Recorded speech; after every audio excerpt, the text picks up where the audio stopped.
Another day, another J. Fern's wife story. Hindi kami nagpapailaw ng mga sisiw, tinatanggal namin sa brooder kada gabi ang mga ito at inilalagay sa kahon at ipinapasok sa loob ng bahay namin para hindi sila lamigin. At kada umaga naman bago namin sila patukain ay binabalik na ulit namin sila sa brooder. Binalutan namin ng plastic ang brooder kaya hindi sila dyan nilalamig maghapon. Nakakatuwa nga itong mga sisiw namin dahil masisigla at makukulit na. Matatakaw na rin silang kumain at napakabilis maubos ng patukang inilalagay namin sa kanilang feeder.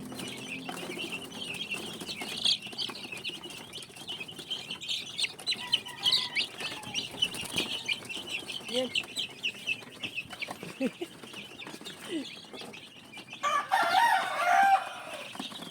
Bandang tanghali nga ay biglang nag-brown out kaya binuksan ko itong solar namin para dyan namin i-plug ang mga incubator. Kaya lang saglit ko palang nabubuksan ang solar ay bigla namang nag-alarm itong inverter. Wala na palang karga ang battery namin dahil hindi na nagcha-charge dahil nasira itong charge controller. May itlog pa namang papisain sa incubator kaya kailangan naming mapalitan itong charge controller. Kaya ngayon, habang brown out, ay nakapatay din itong incubator namin. Sana wag magtagal ang brown out para hindi masira ang mga itlog namin. Nakakatuwa itong sisiw namin dahil matatakaw na silang kumain. At mukhang sikip na rin sila sa kanilang feeder kaya siguro dapat yung mas mahabang feeder na ang ilagay namin dyan. Marami straight pull dyan.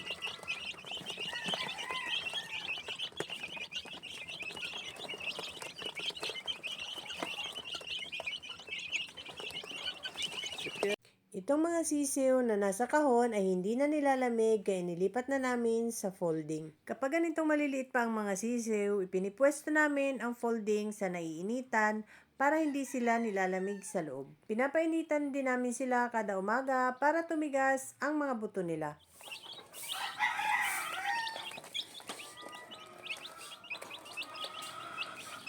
Ang mga broodhen naman ay tinuturukan namin ng Norovit every 2 weeks kapag ganyang nangingitlog sila para maiwasan silang magkaroon ng egg drop syndrome. At para maturukan nga ang mga inahin, pinaghuhuli na nga ito isa-isa ni Jayfern. At para mabilis silang mahuli, naglalagay muna ng patoka si Jayfern para maglapitan ang mga inahin at pagkatapos hinuhuli niya ito sa pamamagitan ng scratch pen.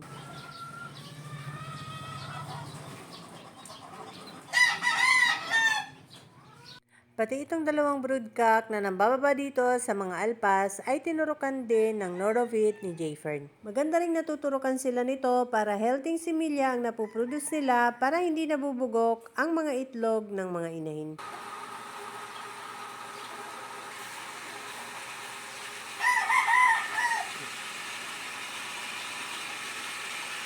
Pagkatapos naming magpatuka ng mga manok, ay pumunta kami ni Jayfern dito sa farm at nakita ko nga madaming bunga itong aming saging. May 3 buwig nga itong saging namin at ako'y tuwang-tuwa, maya-maya ay may uulamin na ulit kaming puso ng saging.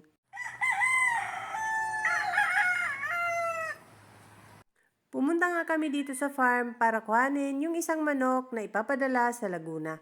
Ibinitaw muna namin para makapamili yung client. Tag-init na nga dito ngayon sa amin at bihira ng umulan.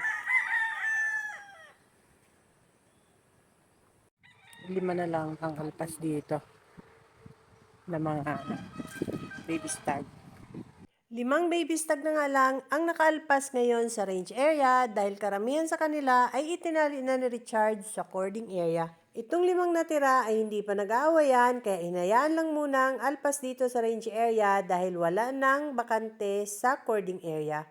Araw-araw ay kinukolekta ni Richard ang mga itlog dito ng mga broodhen. At kapag madami na ay inuuwi na agad ni Jayfern para ilagay sa ref. Kaya habang tinitingnan ko ang mga puga dito ay paisa-isang itlog lang ang nakikita ko dahil nakolekta na ni Richard. Ito namang nalimlim dito sa ibabaw ng tangkal ay malapit na ring mapisa ang mga itlog dahil kapag nilalapitan ko ay tumatayo na ang kanyang mga balahibo.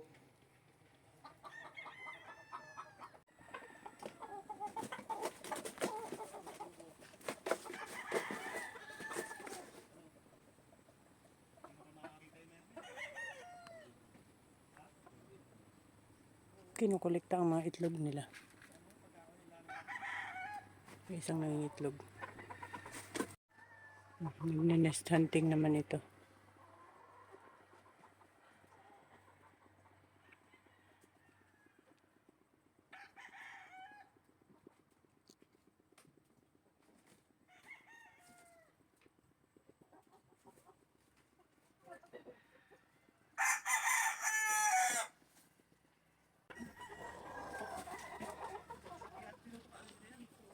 Salitan ang ginagawa dyan sa broodstag. Lemon sweater. Sweater Boston. Isa iitlog din yata. Dun sa taas. Dalawa silang salitan dito ang broodstag. At dahil konti na lang ang nakaalpas sa range area, makapal na ulit ang damo doon. Sabagay, hindi ito paano nag-grass cutter ni Chad. Konti na lang. Ito. Ito may isa pang naiwan doon. May mapipisa pa yung isa doon. Dalawa pa yung nandun. Dalawa pang mapipisa. Mm. Magandang ang lumimlim yung inahin na nasa ibabaw ng tangkal at ito na nga ang kanyang mga sisiw. Inuwi na ni Jayfern yung mga tuyong sisiw at iniwan pa yung mga basa. Ayan, after 4 days ay dumating na ang in-order ni Jayfern na charge controller. Mukhang maganda nga ito dahil naka-display na ang kanyang input, output at saka battery. Meron din itong dalawang USB port. Maya-maya nga ay kinabit na ito ni Jayfern para kumarga na ang aming battery.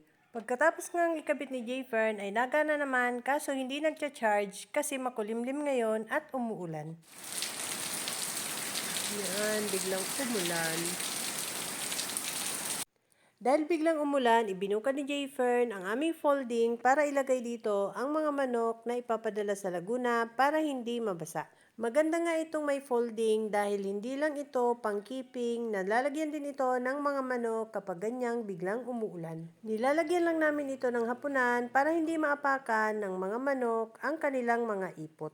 Kinuha na nga sa talian ni Jayfern ang mga manok at inilagay na sa folding. Napaka-convenient nga gamitin itong folding na ito dahil napakadali lang nitong ibukad at napakadali din itong itupi kapag hindi na ginagamit.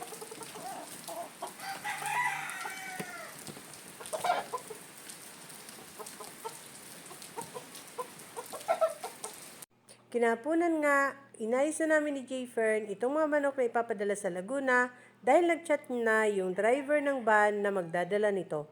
Pagkatapos namin ilagay sa mga bayong ang mga manok ay nag-abang na kami dito sa may gate. Malapit na kasing dumating yung van na magdadala ng mga manok. Mag-aalas 5 na nga, dumating na ang van na magdadala ng manok. Pangalawang beses na nga kumuha ng manok sa amin, itong aming client na taga Laguna. Salamat Lods, good luck po! That's all guys, thank you so much for watching. Please like, share, and follow for more. See you in my next video. Bye!